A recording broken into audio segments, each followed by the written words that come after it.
Hi, I'm Pamela Davis, welcoming you again to a continuation on the Reincarnation Chronicle of the episode about the symbols of the soul. This would be part two. And we were talking about the symbolism of the scarab, which I was explaining here in this, depicted in this beautiful window behind me. And I was just remembering too that in our discussion about the symbolism of the serpent, um, there is another symbol of the serpent that's really interesting and that you also find in many parts of the world. And that is something called the Ouroboros, which is the symbol. It's a round, usually a circular symbol, but not always.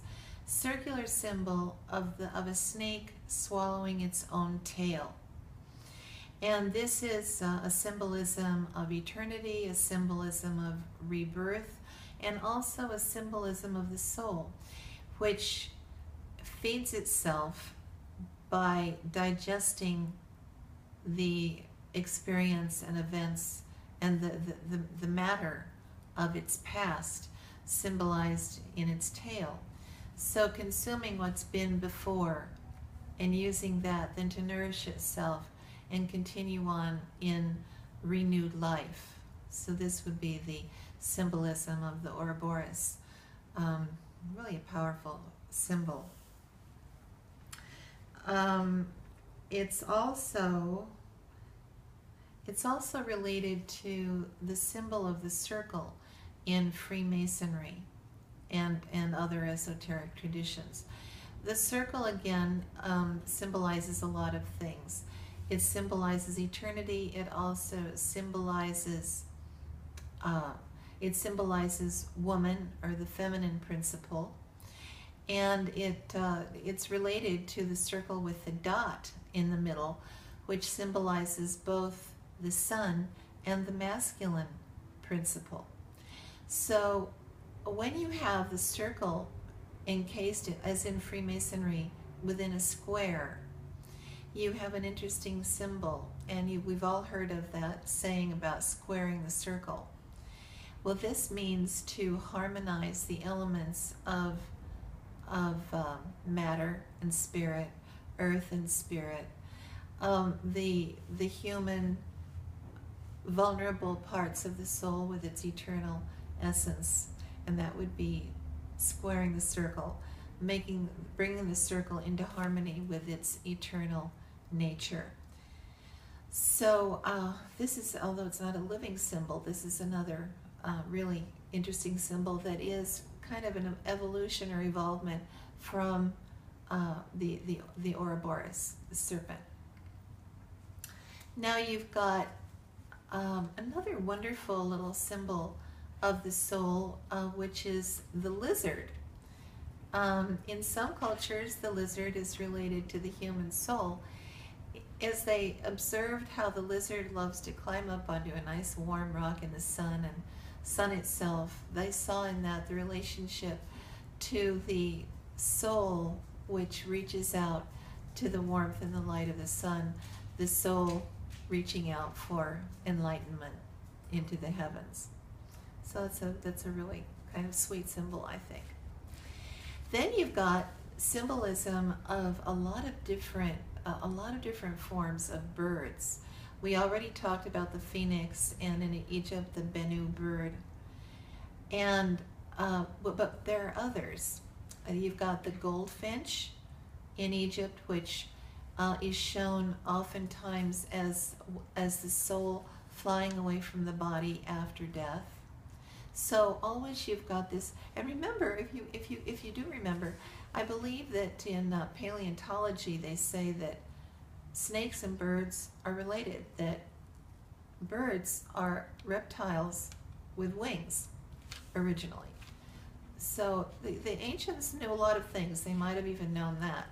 So you have the bird, the reptile with wings, flying up into the heaven, into the eternal embrace, to go through the process of the afterlife according to the Book of the Dead, and then it would be evaluated.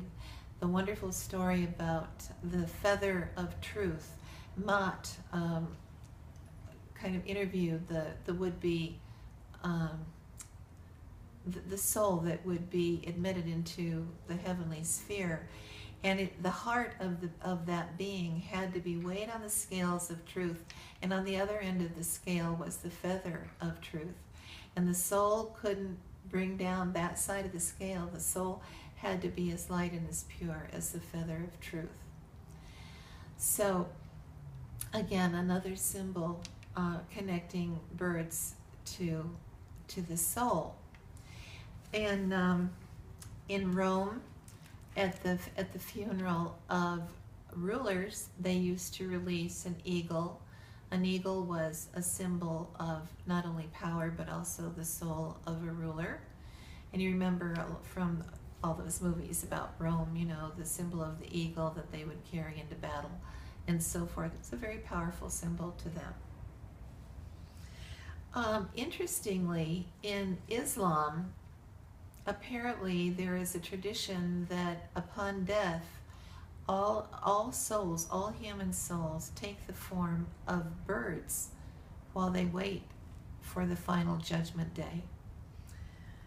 And the Sufis, who are the mystic sect within Islam, and the ones who have so much powerful insight into the spiritual aspects of life and consciousness and existence, look to the nightingale, the beautiful nightingale, as frequently as a symbol of the soul that they use in their poetry. Rumi and Hafiz and some of the other great Sufi poets talk about the nightingale. They're really talking about the human soul. Then in Egypt, Egypt has so much symbolism, and another symbol for the soul is the human-headed falcon, which is also the falcon on the body of a man is also, I believe, the symbol of Horus, who ruled in the underworld. Then let's see, what other birds do we have? Okay, another wonderful symbol of the soul is the lamp. The lamp, generally shown as a lantern, sometimes a torch, but I'm visualizing the tarot card, the 9th trump card, the Hermit, holding the lamp with its star-like light within, illuminating his path on that high, lonely mountain. And the lamp is not only a symbol for the light of wisdom, but also the eternal light of immortality that dwells within every human soul. So these are just a few of the wonderful examples of symbols that humanity has drawn and used and implemented over centuries and centuries. There are so many of them. And if you just Google symbols of the soul, you'll come up with all kinds of wonderful things. So I thank you for going through this with me, and we're going to talk further next time I see you. So see you soon. Bye.